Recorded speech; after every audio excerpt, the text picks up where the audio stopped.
for coming. Thank you for your resolve, your generosity of spirit.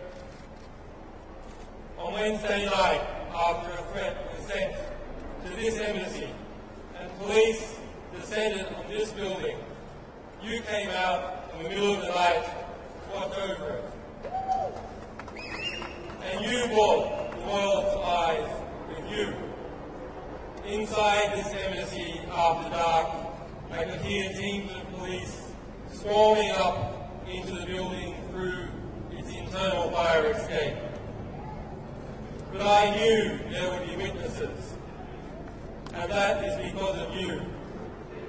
If the UK did not throw away the Vienna Conventions the other night, it is because the world was watching. And the world was watching because you were watching.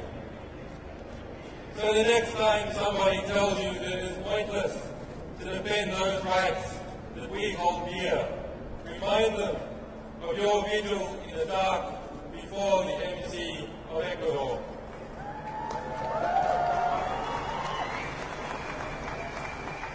Remind them how, in the morning, the sun came up on a different world and a courageous Latin American nation took a stand for justice.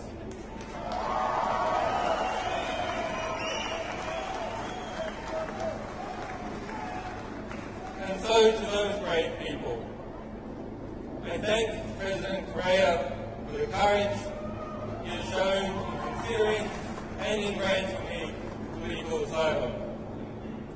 And I also thank the government, and in particular Foreign Minister Ricardo Coutinho, who upheld the Ecuadorian Constitution and its notion of universal citizenship in their consideration of my asylum. And to the Ecuadorian people for supporting and defending this Constitution. And I also have a debt of gratitude to the staff of this embassy, whose families live in London, and who have shown me hospitality and kindness despite the threats we all receive.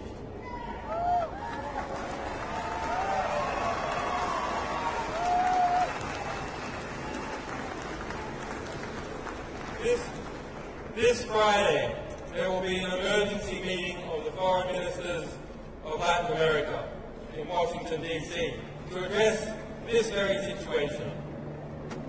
And so I am grateful to those people and governments of Argentina, Bolivia, Brazil, Chile, Colombia, El Salvador, Honduras, Mexico, Nicaragua, Argentina, Peru, Venezuela, and to all other Latin American countries who have come out to defend the right to asylum.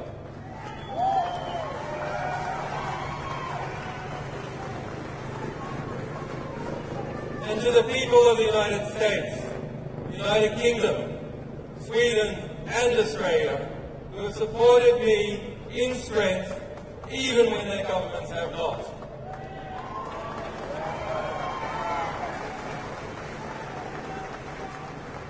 And to those wiser heads in government who are still fighting for justice, your day will come.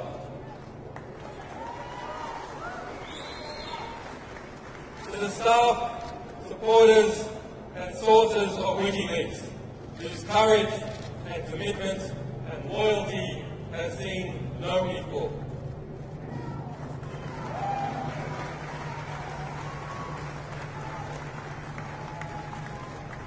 To my family and to my children who have been denied their father, forgive me, we will be reunited soon.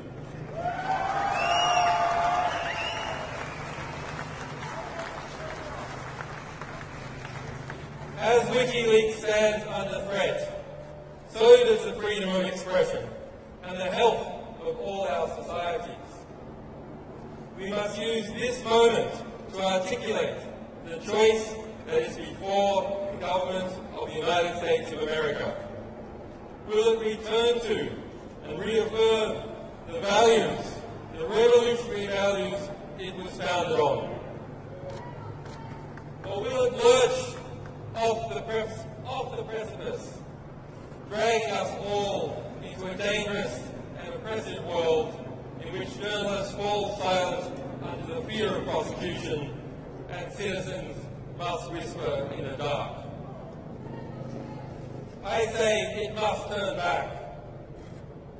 I ask President Obama to do the right thing. The United States must renounce its witch hunt against Wikileaks. The United States must dissolve its FBI investigation. The United States must vow that it will not seek to prosecute our staff or our supporters.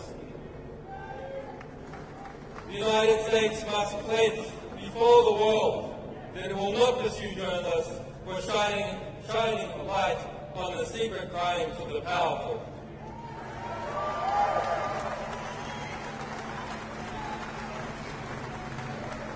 There must be no more foolish talk about prosecuting any media organisation, be it Wikileaks or be it the New York Times.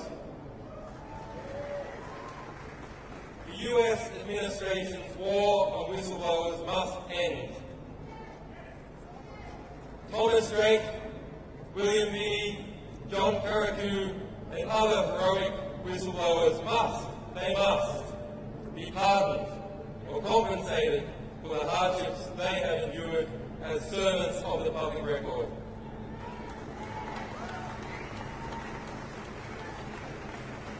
And to the Army private who remains in a military prison in Fort Leavenworth, Kansas, who was found by the United Nations who endured months of torturous detention in Quantico, Virginia, and who has yet, after 2 years in prison, to see a trial, he must be released. Bradley Manning must be released.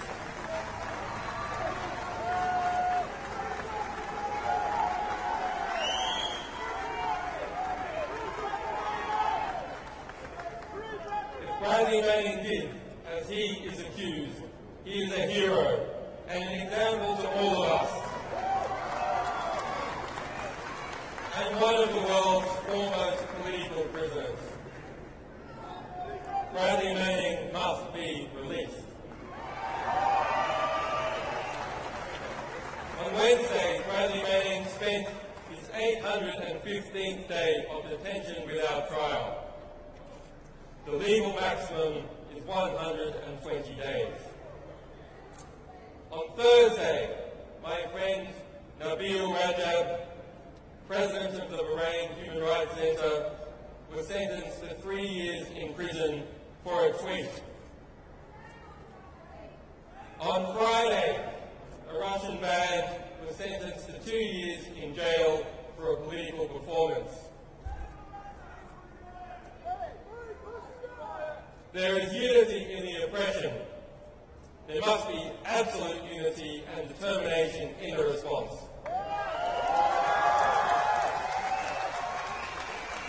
Thank you.